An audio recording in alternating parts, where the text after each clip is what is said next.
Hello, my name is Horia Costin Chiriac, and the title of my presentation is Political Discourse and the Aim for Common Ground.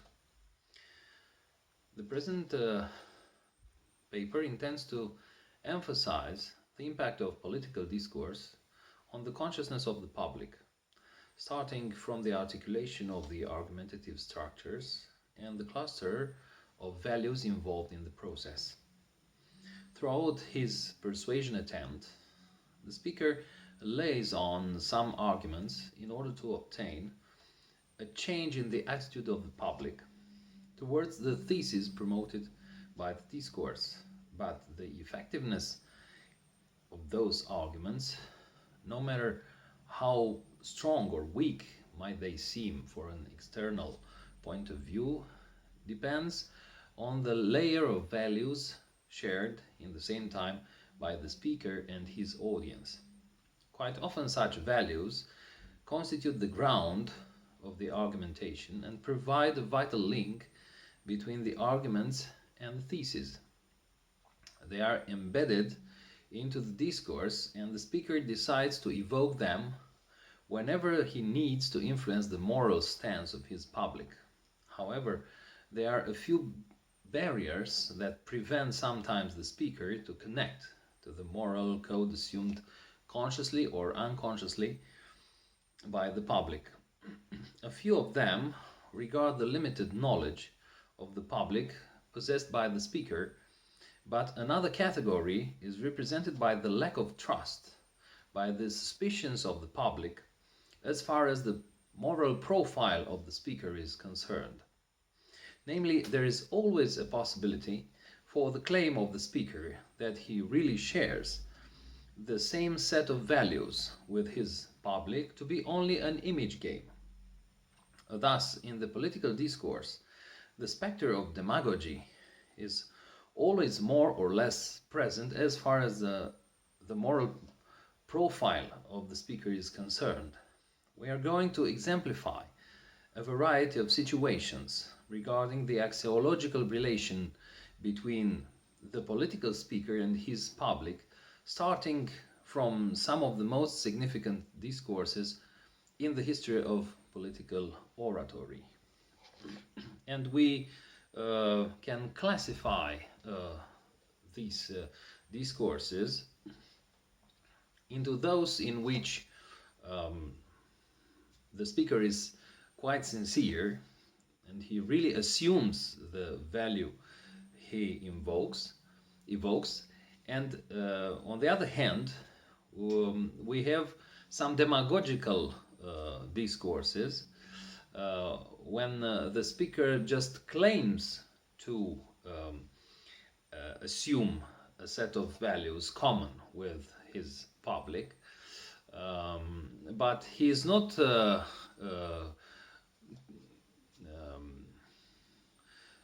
trustworthy enough due to some discrepancy between his previous actions and his actual claims. Some good examples of sincerity in political discourse represent, for instance, the discourse of Carol Stuart I on the scaffold in 1649, the discourse of Mohandas Gandhi in 1930 about the rightfulness of his cause, the discourse of Charles de Gaulle in 1940 about the fact that the cause of France is not lost, the discourse of Martin Luther King Jr. in 1963, the famous I Have a Dream discourse. the discourse of Nelson Mandela in 1964 about his ideal, his moral ideal. On the other hand, we have plenty of examples of demagogy. Some of the well-known being, for instance, the discourse of Lenin about the power of Soviets given in 1917. The discourse of Napoleon in front of his old guard in 1814. And of course, many contemporary discourses given by various politicians when they go in campaign, the so-called election discourses, in which most of them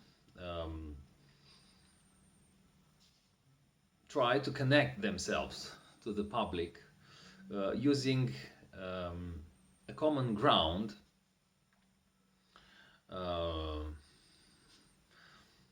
a set of values, of moral values, but in fact the discrepancy between the actions of those politicians, their way of behaving in the campaign and before the campaign on one hand, and the set of moral values evoked by them on the other hand, the discrepancy is quite obvious. So in this respect, I would say that nowadays demagogy is an illness, let's say, widespread in the world, and of course this kind of demagogy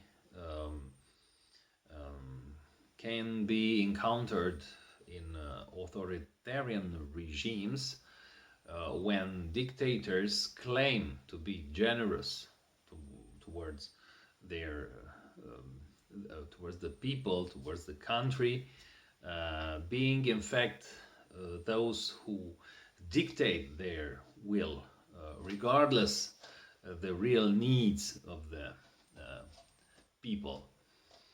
But also in democratic regimes, sometimes demagogy is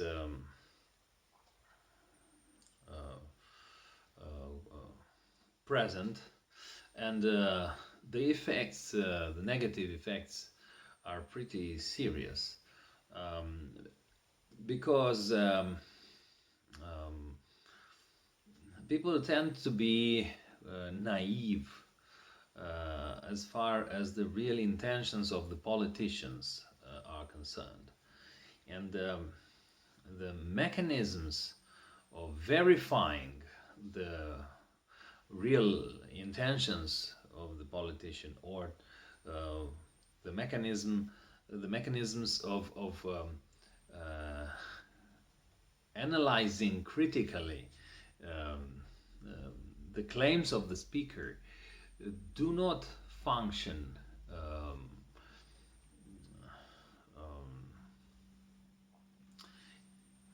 very often, because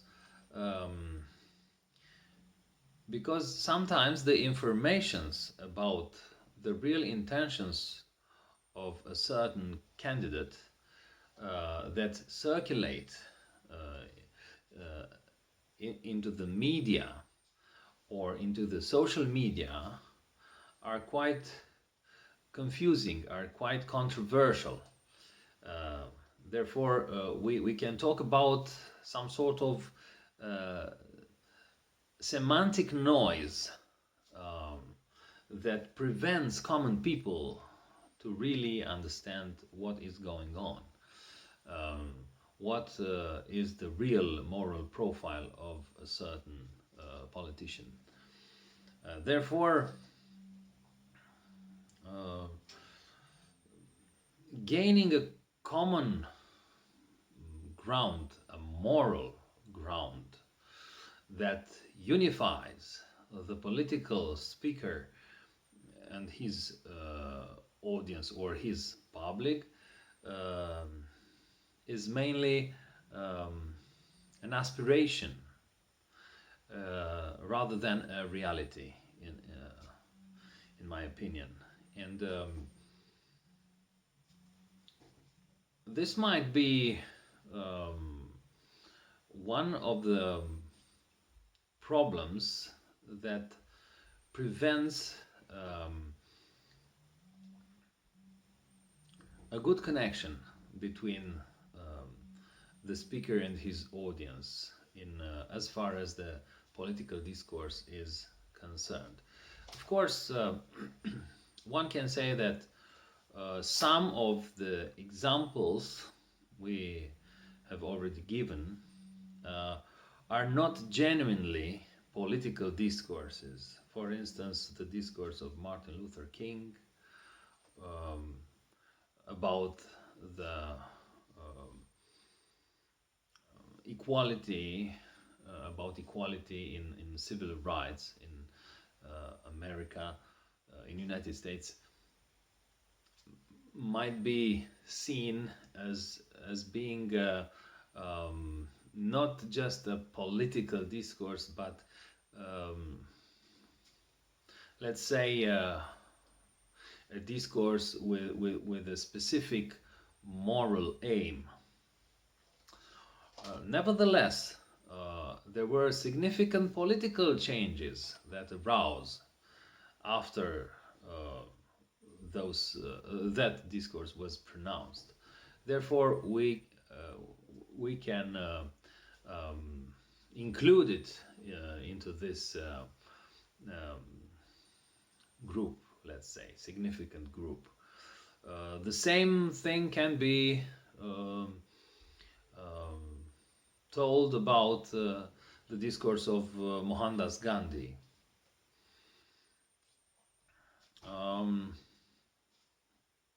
The discourse of Carol Stewart the First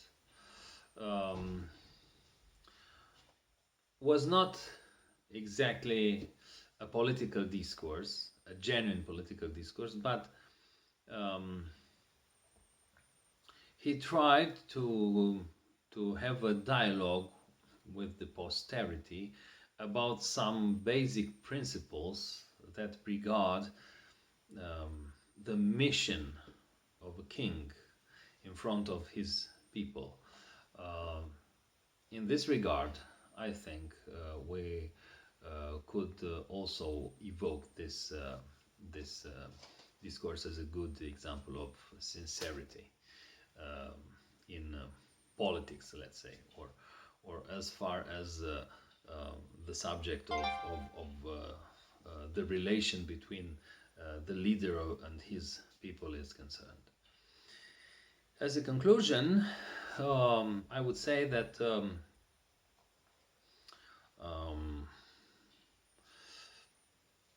this component of the argumentative structure of a discourse, the so-called ground, moral ground,